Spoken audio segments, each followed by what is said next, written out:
올바른 역사 교과서 만들기는 미래 세대인 아이들에게 있어 대한민국의 정체성 확립은 물론이고 올바른 역사관 확립의 첫걸음이다 라는 내용의 한 건의 브리핑을 하겠습니다. 교육부가 어제 10월 12일 역사 교과서 국정화 고시를 발표했습니다. 이는 올바른 역사 교과서를 만들기 위한 것입니다. 올바른 역사 교과서 만들기는 미래 세대인 우리 아이들에게 있어 대한민국의 정체성 확립은 물론이고 올바른 역사관 확립을 심어주기 위한 첫걸음입니다. 미래 세대인 우리 아이들에게 있어 대한민국의 정체성 확립과 올바른 역사관 확립을 위한 역사 교과서 문제에 대해서는 여야가 따로 있을 수 없습니다. 그럼에도 불구하고 역사 교과서 문제를 이유로 장애투쟁을 하고 있는 야당의 태도는 교육마저도 정치 문제로 끌고 가는 나쁜 행위입니다. 야당은 대한민국의 정체성 확립과 올바른 역사관 확립을 위한 역사 교과서 문제가 국민의 뜻임을 알아야만 할 것입니다. 게다가 오늘 오후 야당은 올바른 역사 교과서 만들기 위한 국정교과서 문제를 국민 회귀를 위한 참 나쁜 역사 교과서다, 박정 교과서다 라는 언급을 하였습니다. 만약 올바른 역사 교과서를 위한 국정교과서가 참 나쁜 역사 교과서라면 개선되지 않는 검정교과서는 무엇입니까? 개선되지 않는 검정교과서야말로 국민에게 좌편향된 의식을 심어주는 참 나쁜 역사 교과서가 될 것입니다.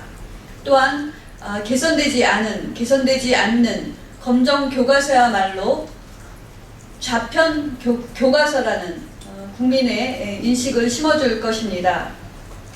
야당은 올바른 역사 교과서를 위한 국정교과서 문제를 더 이상 정치적 논리로 언급하지 말기를 바랍니다. 선거구 획정의 문제입니다. 오늘은 선거구 획정위가 획정안을 국회에 제출해야 하는 법정 기한일이었습니다.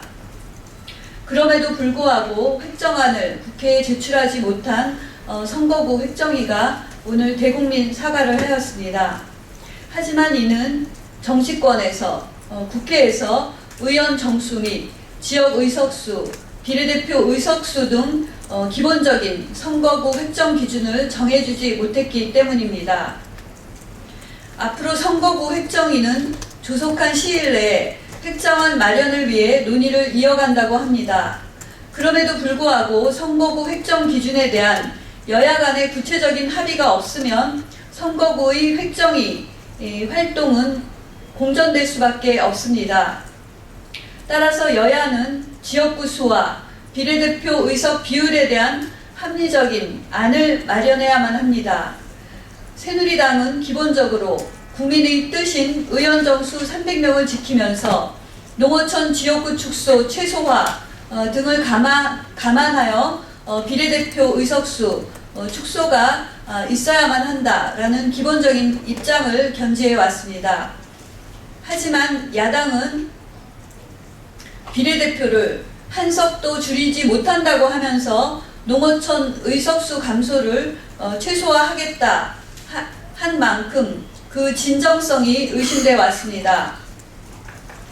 게다가 야당은 농어촌 지역구 감소의 최소화를 위해서는 비례대표 수의 감소라는 방법밖에 없는데도 불구하고 최근에는 권역별 비례제 도입을 전제로 비례대표 축소가 가능하다라는 주장을 들고 나오는데 과연 그 진위가 무엇인지 의심스러울 수밖에 없습니다. 야당은 이제라도 기본적으로 국민의 뜻일 수밖에 없는 의원 정수를 지키면서 농어촌 지역구 축소 최소화 등을 감안한 비례대표 의석수 축소에 대해 합리적인 대안을 가지고 합의에 임하기를 부탁드립니다. 네, 이상입니다.